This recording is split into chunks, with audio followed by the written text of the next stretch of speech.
ক্রমেই উজ্জ্বলতা হারাচ্ছে বর্তমান সরকার।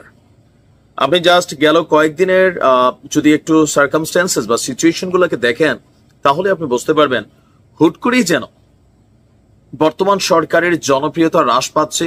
উপদেষ্টারা বিতর্কে জড়িয়ে পড়ছেন। খোদ নুরু গতকালকে আমরা দেখছি যে জেলা প্রশাসক ভবনের সামনে গিয়ে যখন সে আন্দোলন করছে, আজকে গণমাধ্যমে প্রকাশ হলো পছন্দের ঠিকাদার কাজ না পাওয়ায় সে গিয়া ডিএনসিসি আর ডিএসসিসির সামনে গিয়া বিক্ষোভ করছে। মানে আস্তে আস্তে যারাই আওয়ামী লীগ বিরোধী রাজনীতির মধ্যে একটা হিরোইজম তকমা পাইছিল, প্রত্যেকেই দুর্নীতি, তারপর হচ্ছে যে ধরনের কমিশন বাণিজ্য, অনেক কিছুতেই নাম চলে আসছে। তবে ডক্টর ইউনূস তিনি ডিফারেন্ট একটা জায়গায়, তিনি যে জায়গাটায় আটকে গেছেন সেটা হচ্ছে নির্বাচন।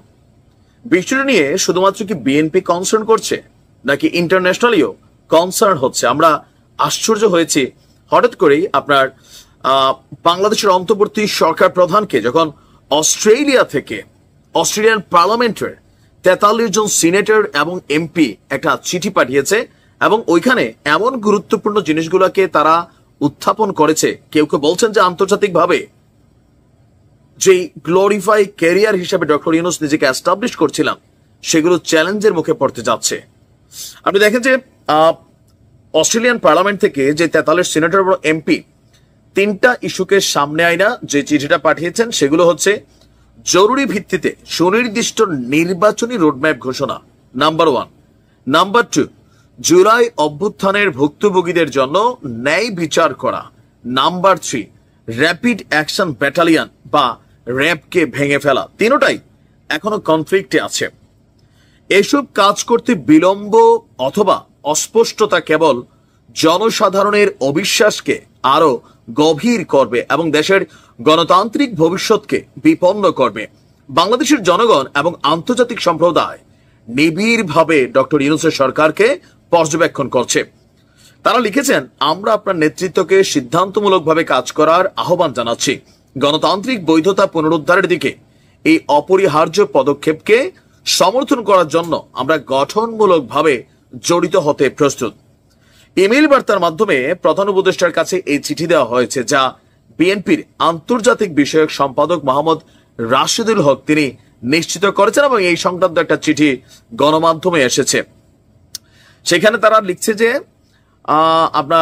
আমরা নিম্ন স্বাক্ষরকারী অস্ট্রেলিয়ান সিনেটর এবং সংসদ সদস্যরা নির্বাচিত সদস্য হিসাবে বাংলাদেশের গণতান্ত্রিক উত্তরণকে সমর্থন করার জন্য আমাদের প্রত্যাশা ভাগাভাগি করতে চাই। সেজন্য অবিলম্বে নির্দিষ্ট নির্বাচনী রোডম্যাপ প্রদান, যেটা বিএনপি বারবার বলছে, জুলাই অভ্যুত্থানের ভুক্তভোগীদের ন্যায় বিচার প্রদান এবং র্যাবকে র্যাব দ্বারা ক্ষতিগ্রস্তদের জন্য ন্যায় বিচারকে সমর্থন করার জন্য আপনার প্রতি আহ্বান জানাচ্ছি। তাদের বক্তব্য যে জুলাই বিপ্লবে বাংলাদেশের জনগণের দেখানো সাহসকে স্বীকৃতি জানাই। এটি প্রশাসনকে গণতন্ত্র পুনরুদ্ধার, মানবাধিকার সমুন্নত রাখার এবং শাসন ব্যবস্থার উপর জনসাধারণের আস্থা পুনর্নির্মাণের একটা ঐতিহাসিক সুযোগ করে দিয়েছে।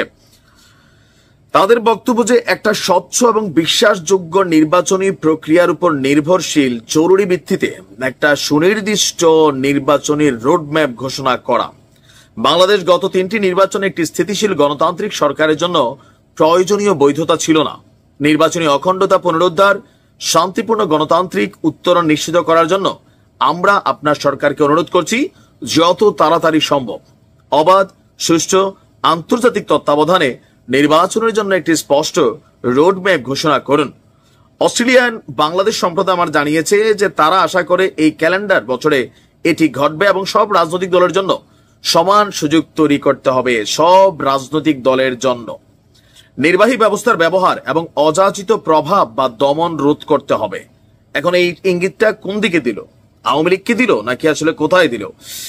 তো আপনি বুঝতেই পারছেন যে ডক্টর মোহাম্মদ ইউনূসের উপর আন্তর্জাতিক চাপ আস্তে আস্তে প্রয়োগ শুরু হচ্ছে। যেমনটা আমরা আওয়ামী লীগ সরকারের একদম শেষ দিকে দেখছিলাম, সারা পৃথিবী দেখে শেখ হাসিনার উদ্দেশ্যে চিঠি আসতো।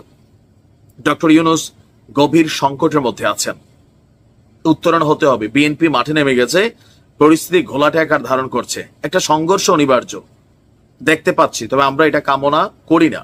ভালো থাকুন।